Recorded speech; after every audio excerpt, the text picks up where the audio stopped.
When Nazi Germany surrendered in May 1945, more than 100 U-boats were still at sea. In the days that followed, they surfaced in quiet harbors across Europe. Their war was over. What happened next was without precedent. Hundreds of submarines captured, studied, and deliberately destroyed. This is the story of what became of the U-boats after World War II. On May 8, 1945, Germany signed its unconditional surrender. Within hours, Admiral Karl Dönitz, Hitler's successor and former U-boat commander, issued a direct order. All U-boats were to cease operations, surface, and surrender to the nearest Allied authority. The long war beneath the Atlantic was over. Across the North Atlantic, the Bay of Biscay and the fjords of Norway, more than 150 U-boats surfaced. Their exhausted crews raised white flags as Allied aircraft circled overhead. The submarines sailed toward ports including Loch Arable in Scotland, Londonderry in Northern Ireland, and Portland in southern England, each arrival marking the quiet collapse of the Wolfpack fleet that had once threatened Allied shipping lanes for years. The surrender was tightly controlled.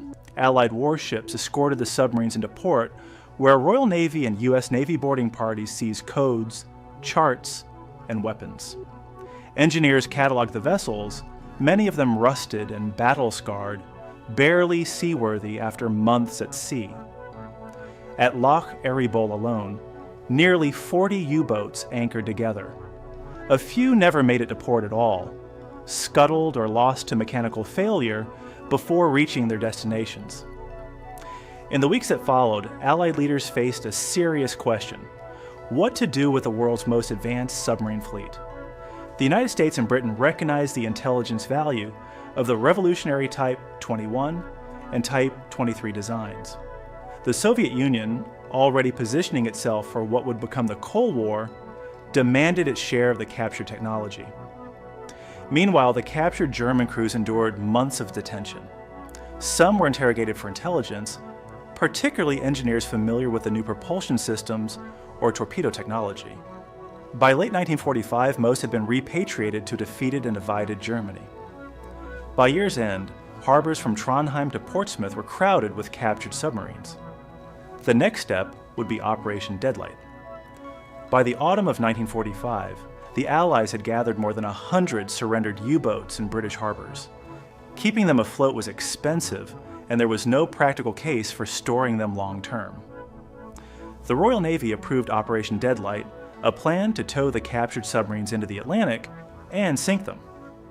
Between November 1945 and February 1946, the operation would effectively erase most of the Kriegsmarine's undersea fleet. In total, 156 U-boats had surrendered to the Allies, with 116 designated for destruction under Deadlight.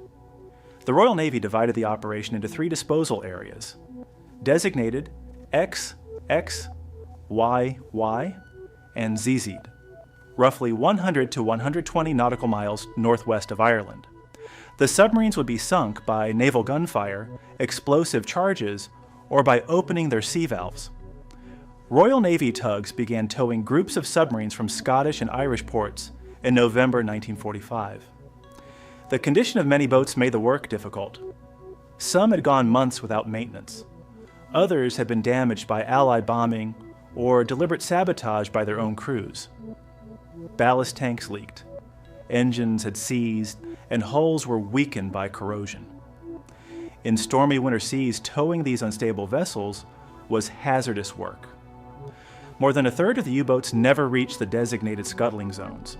56 vessels foundered or sank along the way, lost to rough weather or structural failure.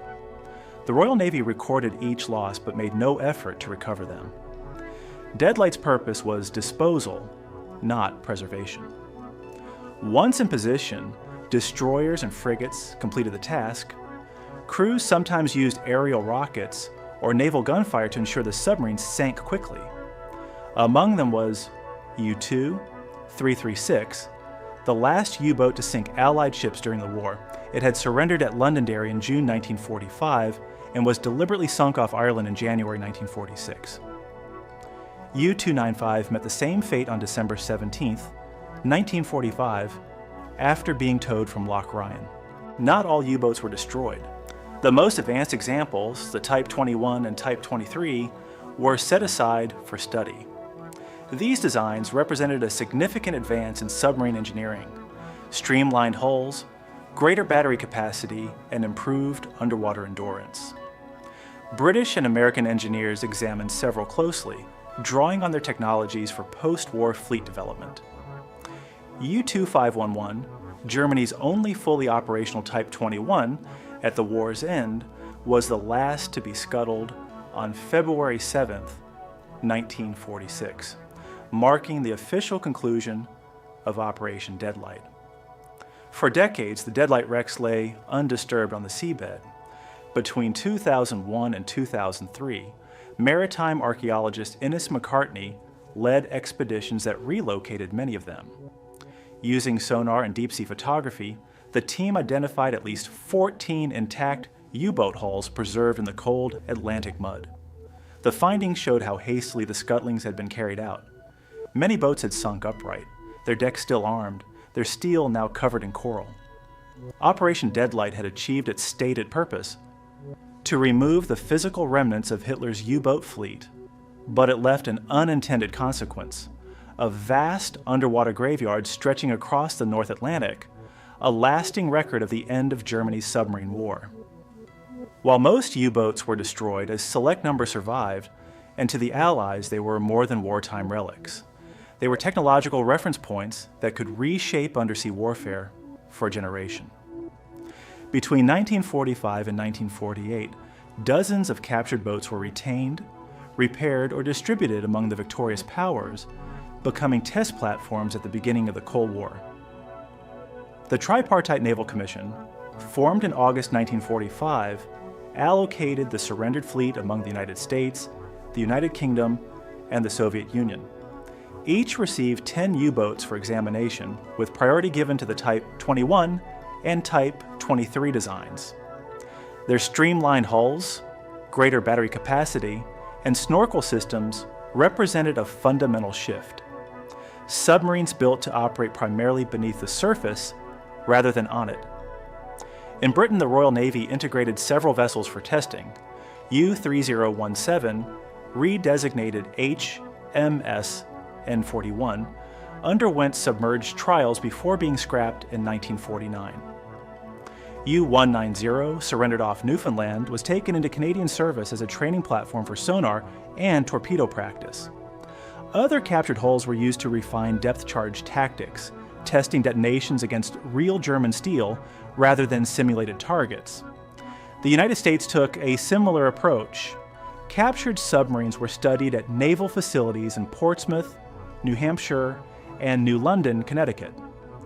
Engineers from the U.S. Submarine Force examined propulsion systems, silent running technology, and periscope design, features that would later influence America's post-war submarine programs. Particularly notable was U-234, a long-range cargo submarine captured on May 14, 1945, while en route to Japan. Its secret cargo included uranium oxide and jet engine components.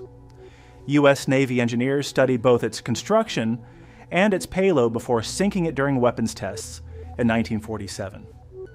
The Soviet Union acquired several Type 21 boats, which served as direct models for what became the Whiskey-class submarine. Soviet shipyards disassembled German hulls systematically, replicating the pressure-resistant architecture and snorkel systems that gave their new fleet a rapid technological advance. The same German engineering that had once threatened Allied convoys was now accelerating an arms race beneath the Arctic. Smaller nations also received a share. France, rebuilding its navy after years of occupation, took over several boats. U-123 served for some years under a French flag before being decommissioned. Norway operated others for training and coastal patrol, and Denmark drew on German submarine technology in its post-war shipbuilding. The redistribution of U-boats also became an early indicator of post-war geopolitical tension. Britain and the United States had hoped that sharing German technology would maintain equilibrium among the Allies. As the Soviet Union expanded its fleet, that cooperation gave way to competition. The U-boats had changed hands, but their strategic value had not. By the end of the decade, most of the retained submarines had been deliberately sunk or dismantled. Their influence, however, was lasting. The innovations of the Type 21, its battery systems, hydrodynamics, and underwater speed, became the design foundation for nearly every conventional submarine built through the 1950s. Germany's final wartime development had become a template for the nuclear age. While hundreds of U-boats were scuttled or scrapped, a small number survived into peacetime, preserved as historical artifacts rather than weapons. Among the best known is U-995, which surrendered in May 1945 at Trondheim, Norway. It later served briefly in the Norwegian Navy before being returned to Germany in 1965. Today, it is on permanent display at Uboat, near Kiel, preserved as a museum, shipped beside the Marine Ehrenmal Memorial. Visitors who step inside its narrow hull encounter the confined space where 45 men once lived and worked for weeks at a time. In France, U-123, renamed Blason, was one of the few captured boats to see regular peacetime service. When retired, it was preserved at Lorient, once one of the Kriegsmarine's primary U-boat bases. U-534, raised from the Kattegat Strait in 1993, is now displayed in Birkenhead, England, its hull cut into sections to allow access to the interior. In Dietz, the United States, U-505 represents perhaps the most significant preservation effort. Captured intact in June 1944, it was eventually transferred to the Museum of Science and Industry in Chicago, where it remains today, the first enemy warship ever displayed on American soil. The majority of Germany's U-boats, however, never reached a museum. The wrecks from Operation Deadlight remain on the seabed off Northwest Ireland, forming one of the largest underwater graveyards in the world. Public interest in the U-boat story has remained steady. Museums in Hamburg, Kiel, and Labo draw significant numbers of visitors each year. For historians and surviving veterans alike, these submarines represent more than machinery. They are a record of the human cost of the Battle of the Atlantic. Over 30,000 German submariners died during the war. Countless Allied sailors did not return either. The preserved boats above water and the wrecks below the Atlantic now serve as complementary memorials, one visible, one submerged, to the end of Germany's submarine fleet. If you found this video worthwhile, our coverage of what happened to Germany's weapons and tanks after World War II covers similar ground. Like, subscribe, and turn on notifications for more. We'll see you in the next one.